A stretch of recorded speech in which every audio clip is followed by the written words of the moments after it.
I hadn't been back to my hometown in years, and honestly, I never thought I'd miss it. But when Jason invited me to his wedding, I couldn't say no. We'd grown up together, gotten into trouble together, and somehow stayed close despite the years and the distance. The rehearsal dinner was at a small vineyard just outside town, the kind of place where the sunsets made you feel like the whole world slowed down just for a minute. Everyone was laughing, drinking, celebrating. Jason was glued to his fiancée, which made sense. The night was really about them. I floated from conversation to conversation, feeling a little like an outsider in a room full of shared memories. That's when I saw her, Catherine, Jason's mom. I hadn't seen her since high school, but she hadn't really changed. There was something quieter about her now, something a little heavier in the way she smiled, but she still had that energy, that light. She stood near one of the tables, a half-empty glass of champagne in her hand, watching the dancing couples with a soft smile. Alone. I didn't even think about it. I walked over and offered my hand. "May I have this dance?" I said, half joking. Catherine's eyes lit up in surprise, and for a second, she hesitated, like she was doing some quick math in her head. Then she laughed, that warm, familiar laugh I remembered from 100 backyard barbecues and pool parties, and placed her hand in mine. We stepped onto the dance floor, blending into the crowd. The band was playing some slow, easy tune, and it felt natural to fall into rhythm. She moved gracefully, her hand light on my shoulder, the other tucked into my hand. We talked about small things at first, the wedding, the guests, the food. But as the minutes passed, the conversation deepened. She told me about her recent divorce, how strange it was to be alone again after so many years. I listened more than I spoke, feeling a strange pull toward her honesty, her openness. It wasn't anything inappropriate. Not yet. Just two people, comfortable with each other, finding a rhythm in the music and in the conversation. Still, I couldn't help but notice how good she looked. There was a glow to her that had nothing to do with makeup or dresses. It was something else, something raw and real. The kind of beauty that sneaks up on you when you're not paying attention. She teased me about my dance skills, and I teased her back, and before I knew it, we were laughing like old friends. At some point, her hand slid a little lower on my shoulder. Maybe it was the wine. Maybe it was the way the world around us blurred until it felt like there was no one else in the room. I didn't know. I just knew that when she looked up at me, her eyes lingered a little too long, and something shifted between us. I felt it like a jolt, a spark shooting down my spine. It wasn't just me either. I saw it in the way she bit her lip, the way her breath caught for just a second. But she pulled away first, smoothing her dress and laughing a little too loudly, pretending nothing had happened. I laughed too, even though my chest felt tight. We danced one more song, then another, and with each one, the invisible line between us blurred just a little more. At some point, Jason appeared, clapping me on the back and dragging me away to meet some cousins I barely remembered. Catherine gave me a quick smile before disappearing into the crowd. I told myself it was nothing, just a moment, a weird, fleeting moment that didn't mean anything. I told myself that, but the way my heart was racing said otherwise. The rest of the night passed in a blur of toasts and laughter and music. I kept catching glimpses of her across the room, and every time, it felt like a magnet pulling at me. I tried to ignore it. I tried to focus on the reason I was there, the celebration, the happiness. But no matter how many conversations I joined, no matter how many drinks I had, I couldn't shake the feeling that something had shifted. It wasn't until much later, when the party started winding down and the guests began to trickle out, that I saw her again.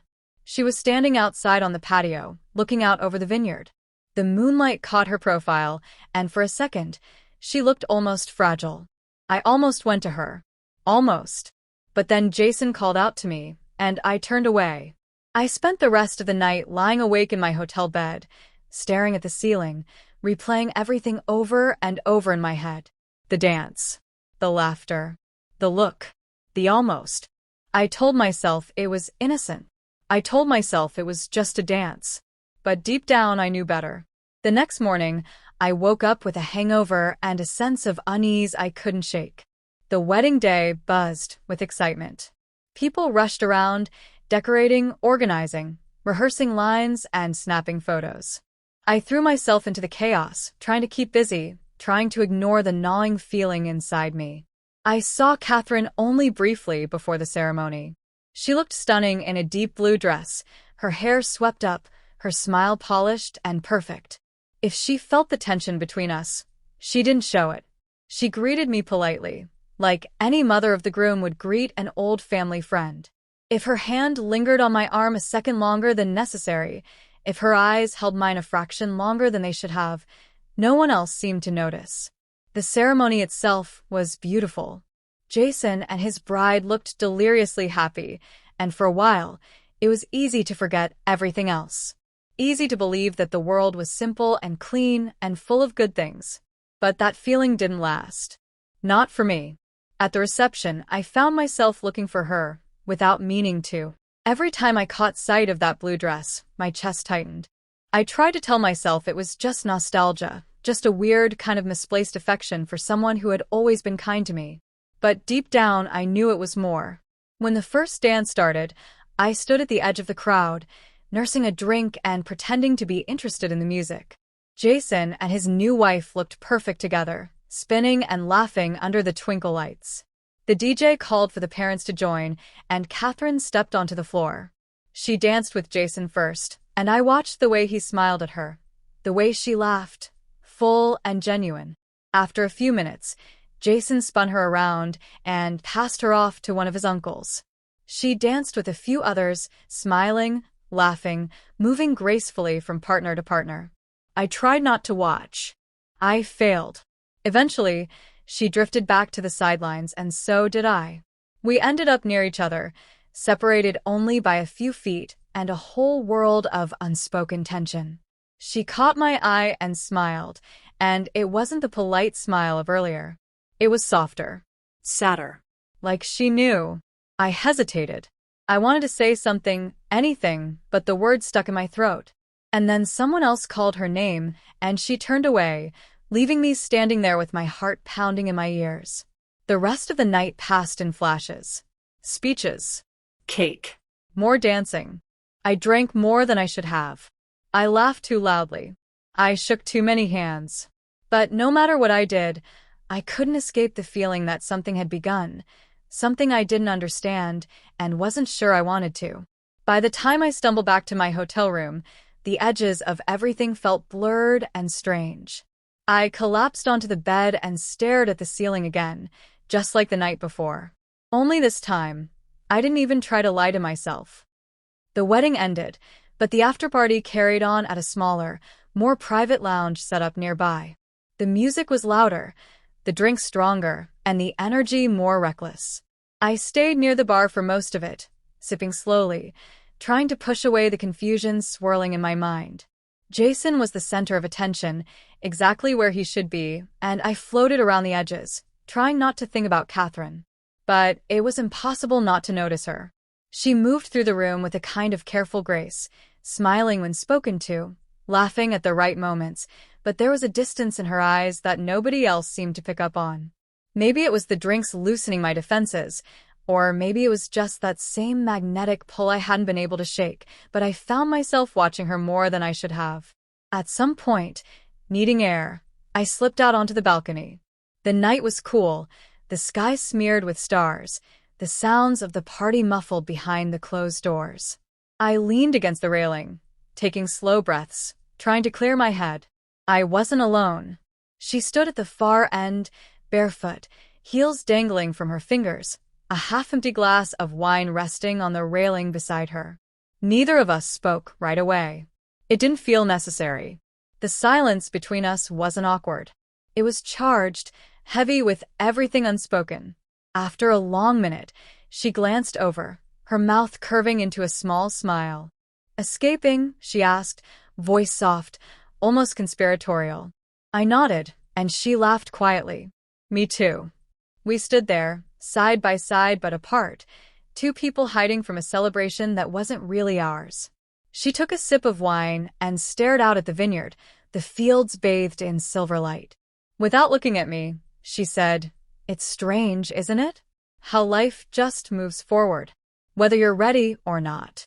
I didn't know what to say to that, so I stayed silent, letting her fill the space between us.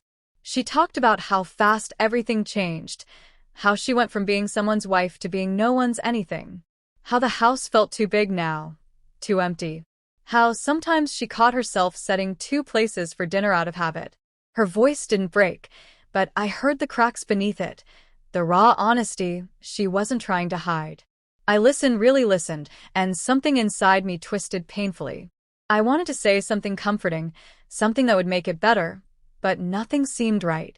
So I said the only true thing I could think of. "You're not invisible," I said. She turned to me then, really looked at me, and the way her eyes softened made my chest ache. There was a long moment where neither of us moved. I could feel the air between us tighten, the weight of the moment pressing down. I could see it in the way her fingers trembled slightly against the railing, in the way she bit down lightly on her bottom lip. I didn't know who moved first. Maybe it was both of us. Maybe it was just inevitable. Our faces were inches apart when the door behind us opened, spilling light and noise onto the balcony. She stepped back first, blinking rapidly, shaking her head slightly, as if waking from a dream. She muttered something about needing another drink and slipped inside before I could say anything. I stood there alone, the cool night air suddenly feeling too thin, too sharp.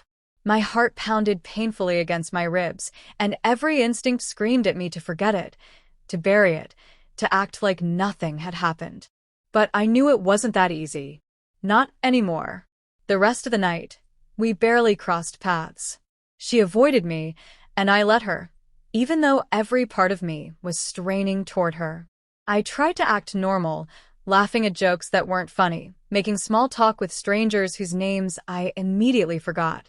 But every smile felt hollow, every conversation thin. When I finally stumbled back to my hotel room, exhausted and wired at the same time, I couldn't sleep. I kept replaying the balcony in my head, the closeness, the almost. It would have been so easy. Just a small tilt forward, a breath's difference. And everything would have changed.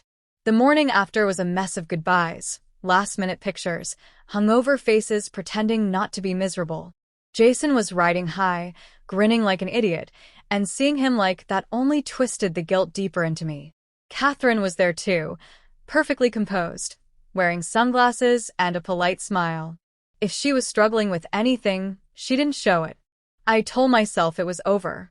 That whatever had almost happened was just a blip, a stupid moment of weakness brought on by too much wine and too much nostalgia. That we could both pretend it never happened and move on. I believed it for about an hour. Jason's family had planned a casual brunch at his parents' house for anyone who was still in town. I considered skipping it, telling myself I was too tired, that I needed to hit the road. But loyalty pulled me there, a sense of duty I couldn't ignore. The house was just like I remembered it, filled with noise and laughter, the smells of bacon and fresh coffee. I helped carry in trays of food, set up chairs in the backyard, made myself useful. I caught sight of Catherine a few times, but we kept a careful distance, moving in parallel without ever colliding. Around noon, people started leaving. One by one, cars pulled out of the driveway, and the house grew quieter. Jason eventually disappeared with his wife to go visit her family, leaving me there with a handful of older relatives and Catherine. I was in the kitchen, stacking plates, when she walked in. She hesitated for just a second before stepping fully inside, closing the door behind her. We stood there, the clatter of dishes the only sound, and I could feel her presence like a physical force. I couldn't even look at her at first, afraid of what I'd see. "Thank you," she said softly, barely above a whisper. "For everything. For being here." I forced a smile, nodding. Of course. I wouldn't miss it. She moved closer, slow, deliberate. My hands stilled on the plates. I finally looked up. Her eyes were dark, unreadable, but there was something raw there, something vulnerable and fierce all at once. Without thinking, I brushed a loose strand of hair behind her ear. My fingers lingered on her skin. Her eyes fluttered closed for a second, and when they opened again, they were full of something I couldn't name, but felt all the way down to my bones. She leaned in first this time, so close I could feel the warmth of her breath on my lips. My hands found her waist, hers found the back of my neck. For a moment, we just hovered there, suspended in a moment that felt too big, too dangerous. And then she kissed me. It was slow at first, tentative, like she was giving me one last chance to pull away. But I didn't. I couldn't. The kiss deepened, grew desperate, as years of loneliness and need poured out of her and into me. I kissed her back like I needed her to breathe, like nothing else in the world mattered. It wasn't just a kiss. It was an unraveling. I backed her against the counter, hands roaming, heart pounding. She gasped into my mouth, fingers digging into my hair. There was no thought anymore, no hesitation. Only need. When we finally broke apart, breathing hard, she rested her forehead against mine. "We can't," she whispered, but her hands clung to me like she didn't believe her own words. "I know," I said, voice rough. But neither of us moved. I drove aimlessly for hours, letting the road unwind beneath me while my mind raced in circles. Every mile I put between us should have made it easier to forget, but it didn't. I replayed every second. The kiss, the way her hands clung to me, the look in her eyes when I pulled away. I told myself it was a mistake, that it could never happen again, but no matter how many times I said it, it didn't erase the hunger that still burned under my skin. Days passed in a blur once I got back to my apartment. Work, errands, meaningless conversations with friends. I went through the motions, pretending nothing had changed, but I wasn't the same. At night, when the world got quiet, the memories came back sharper, cutting into whatever defenses I had left. I told myself she probably wasn't thinking about me, that she regretted it and had already moved on. It should have made it easier to forget. It didn't. A week later, a message lit up my phone. It was simple, almost casual. "Hey, "Hope you're doing okay." can we talk?" My chest tightened just seeing her name. I stared at the screen for a long time before answering. "Yeah." "When?" Her reply came almost immediately. "Tonight?" I don't know what I expected when I agreed. Maybe some kind of closure. Maybe a way to put everything back in its place. What I didn't expect was the way my hands shook when I pulled into the driveway of a hotel just outside town, the address she had sent me without explanation. I didn't expect the way my heart raced when I saw her waiting in the lobby, wearing jeans and a sweater, looking so heartbreakingly normal it hurt. We didn't speak as we walked to her room. The silence between us wasn't tense this time. It was thick with anticipation, with understanding. Inside, the room was simple, impersonal, a neutral ground for something that was anything but. She closed the door behind us and leaned against it, arms crossed like she was holding herself together. I stood in the center of the room, feeling raw and exposed. "I'm not sure why I ask you here," she said finally, voice trembling slightly. I can't stop thinking about it." I swallowed hard. Me neither. For a long moment, we just looked at each other. Everything we weren't saying hung in the air between us, heavy and inevitable. I took a step forward. She didn't move. Another step, and I could see the way her breathing hitched, the way her fingers dug into her arms. I reached out slowly, giving her time to pull away. She didn't. When my hand brushed her cheek, she closed her eyes, leaning into the touch like she had been starving for it. I cupped her face in both hands, and when she opened her eyes again, the tears shimmering there broke something loose inside me. I kissed her then, and this time there was no hesitation, no second-guessing. Her hands fisted in my shirt, pulling me closer, anchoring herself to me like she was afraid I would disappear. We stumbled back toward the bed, shedding the last of our hesitation along with our clothes. It wasn't frantic this time. It was slow, deliberate, every touch a silent apology, every kiss a desperate promise. I memorized the feel of her skin, the way she gasped my name, the way she held me like she was afraid to let go. It wasn't just physical. It was deeper, more dangerous. It was two broken people trying to patch the cracks with each other. Afterward, we lay tangled together, the only sound our breathing slowing, sinking. She traced lazy patterns on my chest with her fingertips, and I closed my eyes, pretending for a moment that this was simple, that this could last. "I don't know what we're doing," she whispered eventually. "Neither do I admitted. "But I don't want to stop." "Me neither." It should have scared me. How easy it was to say that. How right it felt, even when I knew how wrong it was. We spent the night wrapped around each other, clinging to a fragile fantasy. I fell asleep with her head on my chest, her arm draped over my waist, feeling more at peace than I had in years. Morning brought reality crashing back down. I woke up first, watching her sleep, memorizing every detail because I knew it couldn't last. She stirred eventually, blinking up at me with a sleepy smile that faded almost immediately as she remembered where we were, what we had done. She sat up, pulling the sheet around herself like armor. "This can't happen again," she said, voice firm even as her eyes betrayed her. "I know." She looked at me for a long moment, as if trying to memorize me too, and then she nodded, standing up and gathering her clothes without another word. I dressed in silence, the weight of everything we weren't saying pressing down like a physical thing. When she was ready, she hesitated by the door, hand on the knob, back to me. "Thank you," she said quietly. "For what?" "For making me feel alive again." I wanted to tell her it wasn't over, that I couldn't just walk away from her, but I stayed silent. I watched her leave, the door clicking shut behind her like the final nail in a coffin. I sat on the edge of the bed for a long time after she left, staring at the door, feeling hollow.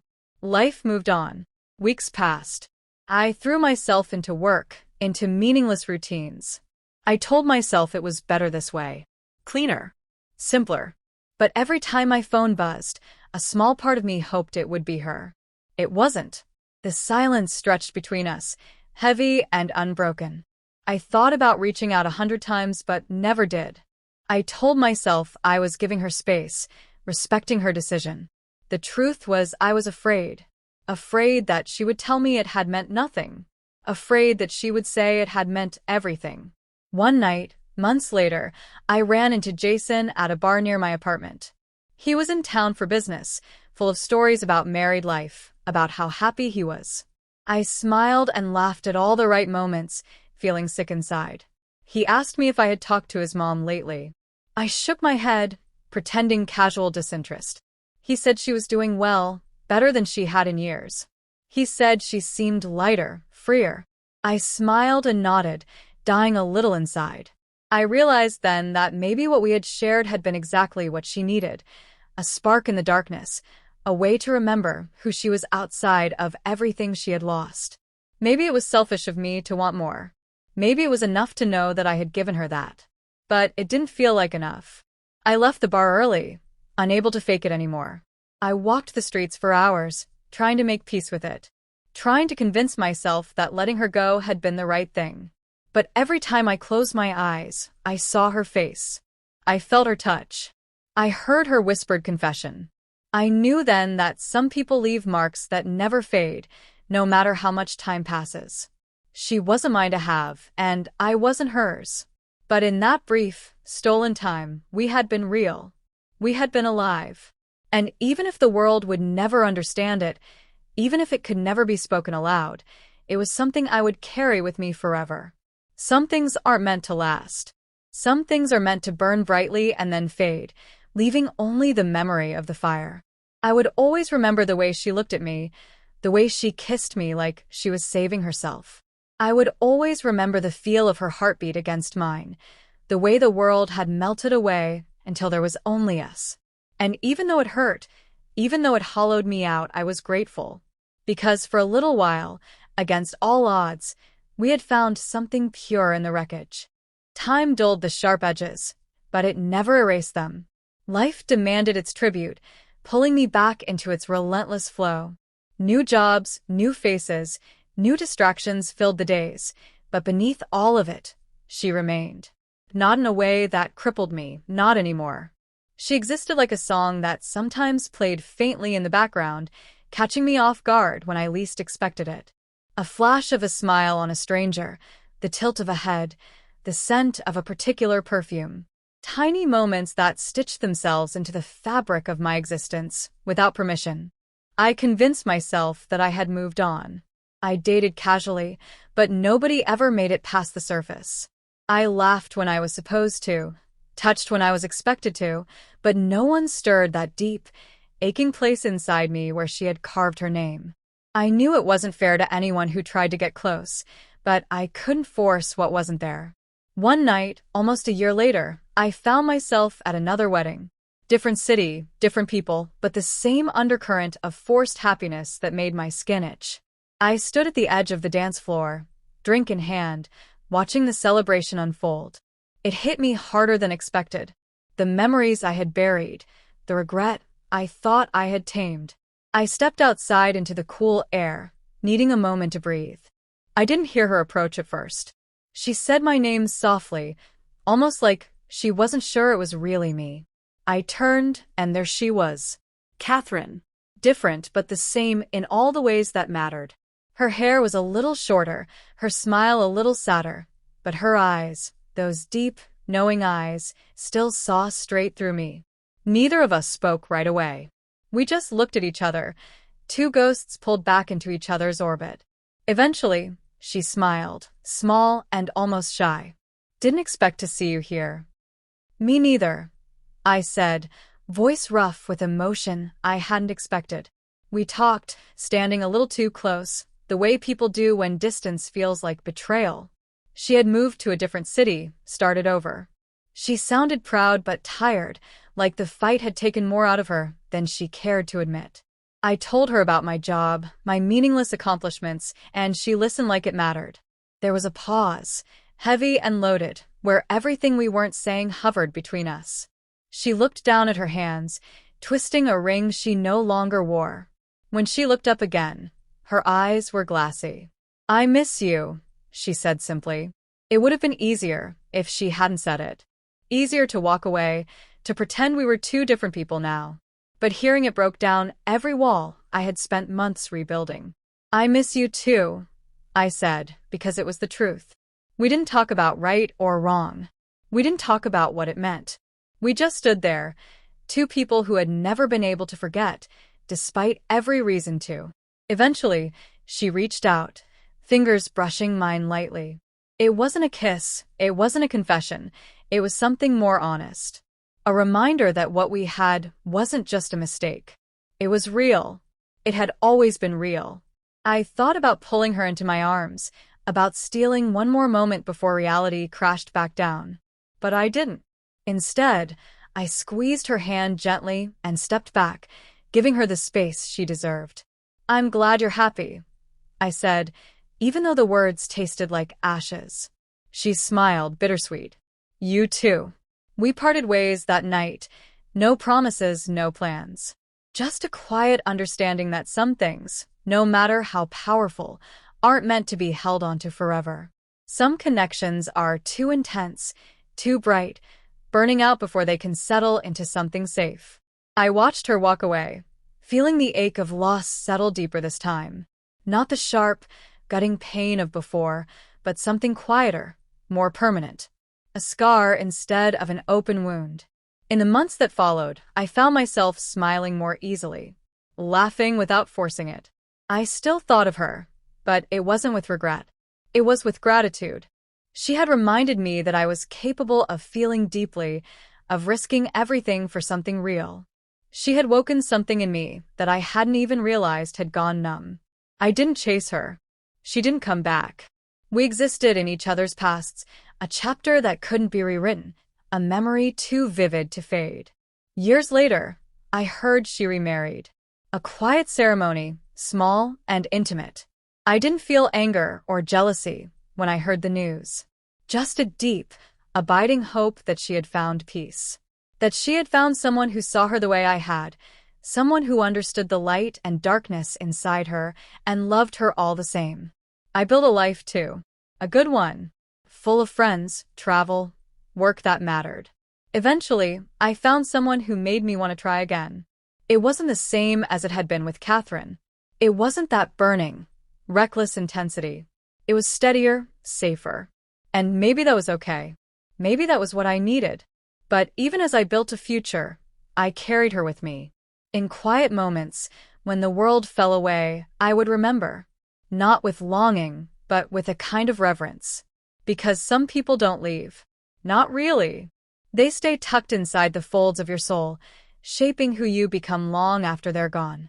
Sometimes, late at night, when the house was quiet and the world outside felt too big, I would think about that dance. About the way one small, impulsive choice had set off a chain of events that changed me forever. It would have been so easy to dismiss it, to chalk it up to bad timing, loneliness, selfishness. But that would have been a lie. What we had was real. Complicated, messy, flawed, but real. And for better or worse, it had mattered. If I could go back, would I do it differently? Would I walk away that night, keep my distance, save us both the heartache? Maybe. But maybe not. Because the truth was, some connections are worth the pain. Some people are worth the scar they leave behind. I never saw her again after that night at the wedding.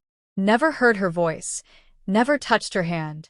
But she remained with me, woven into the very foundation of who I became. A quiet echo in the corridors of my heart. We were never meant to last. We were meant to collide, to burn, to leave a mark. And we did. In the end, it wasn't about losing her. It was about finding myself. Because loving her, even for a moment, taught me what it meant to be alive. To risk. To hope. To break and heal, and still choose to love again. And for that, I would be forever grateful.